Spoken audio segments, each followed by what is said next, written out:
Hi and welcome back to Cheeky Crypto. Today, guys, we're going to be jumping down into the world of Ripple, XRP, the SEC, and all that wonderful stuff. And we're going to be talking about dates specifically. 15th, 18th, 24th, next year, who knows, right? We're going to be going through a lot of wild speculation. Obviously, yesterday we saw some volatility in the price action. We're going to talk about that as well. So as I get into this video, if you find it useful and informative, smash the like button. I do appreciate that. If you're new to the channel, subscribe, stay up to date with everything. Join us in the Discord server. It's the centralized hub of everything Cheeky Crypto. It is the first place that we go to communicate updates in the crypto space. So check it out. Links in the description below. Okay, I'm just going to get straight into it. Let's go down to the desktop here. So Ripple versus SEC lawsuit may come to conclusion on the 15th of November 2022, or even before that. These are essentially just clickbaity titles to get you clickety-clicking onto their content. Essentially, this is all bullshit. Today is the 15th of November. Thus far, I haven't seen anything. Now, I could be wrong. I could be premature here. We could, of course, have settlement later today, right? Possibly. But I do want to kind of just pull attention to a few things. Time and time again, when it comes to XRP, we see dates getting circulated. Whether that is, or 24th of August 2020, when it was supposed to be gold-backed, all the way through to all the wild speculation around this lawsuit ever since December of 2020. Lots of people with their wild claims and accusations, maybe their wild claims of insider information time and time again. Unfortunately, none of these things actually seem to ever come to fruition. The date comes, the date goes, and nothing ever materializes. So today is the 15th of November. I did this video about a week or so ago, and I'm here today to kind of do it again to say, look, it's the 15th of November. No magical switch has been flicked, and XRP is not at that magical $10,000 that some of these people want to talk to, or to kind of make you all believe that is going to happen, right? Essentially, at the point of this particular video, XRP has been quite volatile. It's moved up a little bit in the last 24 hours, again, courtesy of Fox News and their overlays, okay, claiming that settlement was going to come in. Essentially, no, premature. Maybe they have no idea what's going on. Maybe they know something, but maybe things just didn't actually cross the line. Essentially, there's a lot of kind of stuff that spurs on wild FOMO and accusations. And essentially, what we see is the crypto market really wanting to see this case come to an end, right? And everyone wants to kind of, capitalize in on what happens afterwards. But I don't think that's today. I don't think that is the 18th of November either. And if I go through some of these articles that we were talking about before, here's another one. Ripple lawyer expects XRP lawsuit to end before the 18th of November. Really? I don't believe so. Summary judgment in September or settled before, blah, blah, blah. All the kind of the usual kind of stuff. It's all bullshit. None of it makes any sense. And of course, this one goes back to March, so it's really hard to say, right? But they put these dates on there to kind of get you clicking in so that they can kind of get your attention. Essentially, the internet these days is all about getting people's attention. So no, in the next 3 days, I'm not expecting settlement or conclusion of the lawsuit. We can go through and we can say, Coinbase officially enters the fray in XRP lawsuit in support of Ripple against the SEC. We saw a lot of this as well recently.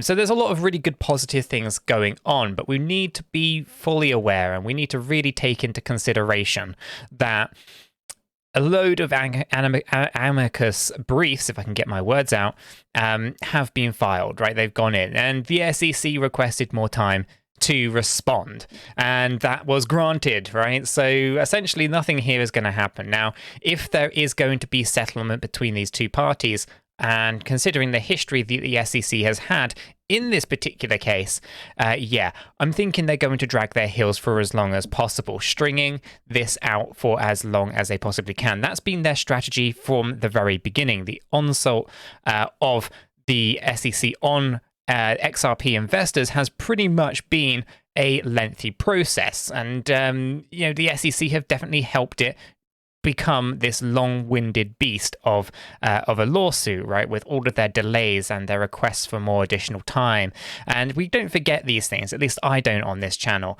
So it's important that we understand that their behavior, the SEC's behavior in this case, has demonstrated to us that all they really care about is dragging this thing on. So to think that, they're going to basically create or come to settlement right now at the end of 2022 just, to me, doesn't fly.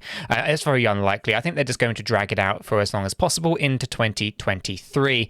And of course, we can go ahead and just see, has Ripple settled with the SEC? All these kind of articles came out recently, but no, nothing really concrete here to actually indicate that that is the case. Now, if we do take a look at some of the recent news for XRP here, we can see that there was a surge in the XRP price of approximately 10 or so percent as fresh speculation on the Ripple SEC settlement. Now, essentially, that came from Fox News and was quickly debunked by the XRP community. Nonetheless, a lot of people did FOMO in, get trapped out. So again, they provided liquidity for some people who maybe were looking to sell. You've got the Cardano founder, Charles Hoskinson here. This could have saved Ripple from the SEC lawsuit. I'm not going to go into it, but you kind of get the idea here that there's a lot of things going on. We have got obviously the briefs, 6 times more briefs in support of Ripple rather than the SEC. So there's a lot of amicus briefs there that are really, really positive for XRP investors. And this is going to pile on the pressure for the SEC to settle. I just don't think they're going to be rushing out of their seats to do it. I do think they're going to take their sweet time as we would expect. So let's talk about that price action, right? Because obviously date-wise, everyone's going to pick out all these dates, and essentially it's a lot of bullshit. No one really has insider information. And if they do have someone from the inside, then those people are putting their jobs at risk for what? For that small YouTuber to have some kind of insider information to communicate that out. And that's absolute BS. They're not going to do that. They're all going to have signed contracts, NDAs and all of that kind of stuff. There's no way that there's going to be an insider. So just kind of bear that in mind. Dates are just going to be flying here, there, and everywhere to get you clicking. And if someone is using a date in their title, and I know I did in this title as well, essentially it does kind of make you wonder makes you wonder how credible they are, right?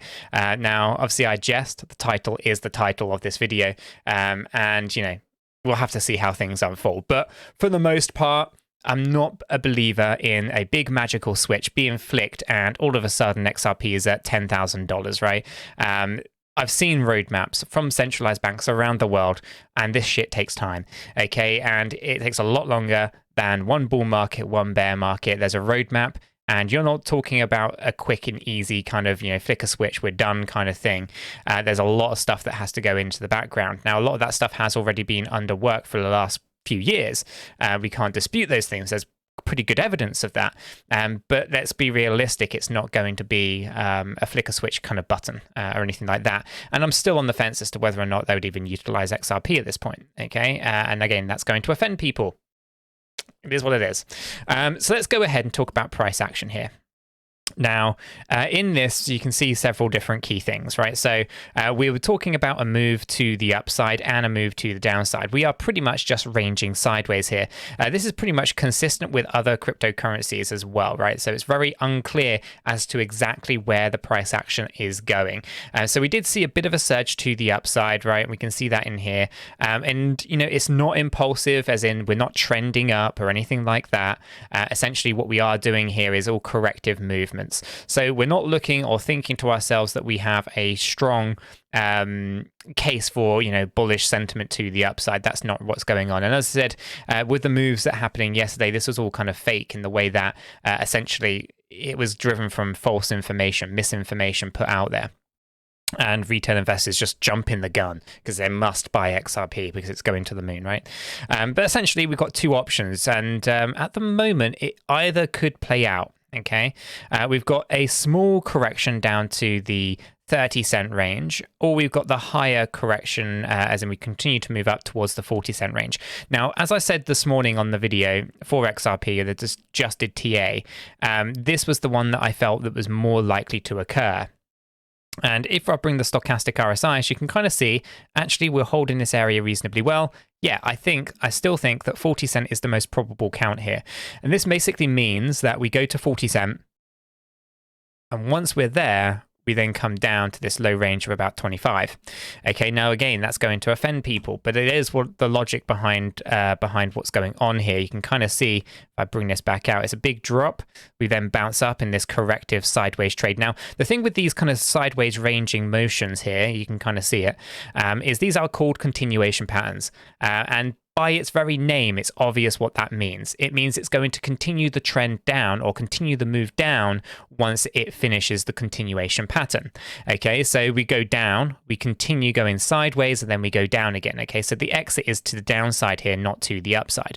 Likewise, if the movement up, there was a movement up and then we go sideways in a continuation pattern, then we move on up afterwards. Okay, so this is a bigger corrective move down towards that 25-cent range. So chances are we hit supply ranges, basically where people are willing to sell, and then we move down and we find good support down in these lower ranges. Okay, at 25-cent would be a 1-to-1 ratio. Essentially, we don't have to go down that low, we just have to go down lower than 31-cent.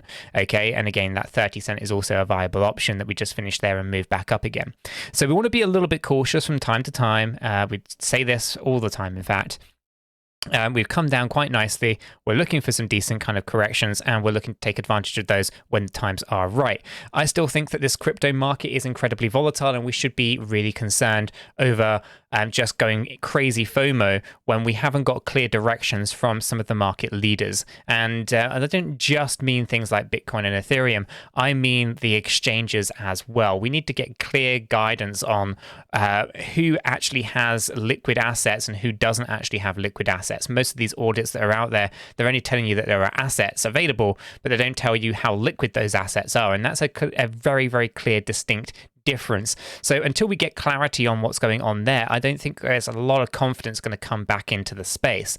With that being said, we're also witnessing a lot of big money players not entering. They're just staying out of it. And until they actually do come back in, I'm not really optimistic to think that we're going to see a big reversal anytime soon. So we want to be cautious when the times tell us to be cautious, and we want to be greedy when the times tell us that we should, right? And so at the moment, we've kind of turned the heat up a little bit. We've got a little bit of fire going, and some people are starting to feel a little bit uncomfortable. Okay, this bear market has been a breeze up until this point. And as soon as we start hitting those dominoes and they start kind of collapsing down around us, does that heat start to burn a bit? Okay, and basically until we see maximum amount of fear, I'm not likely to see those whales buying. There is the saying, of course, guys, that you buy the fear and you sell in the greed, right? And so when people are greedy, you should be fearful, and when people are fearful, you should be greedy. We've only just turned the heat up. I think there's more fear to come and more opportunity later to accumulate. Okay, so again, I'm not a financial advisor. I can't give you financial advice. But as I look at the data and as I read the charts, I'm still expecting further downside.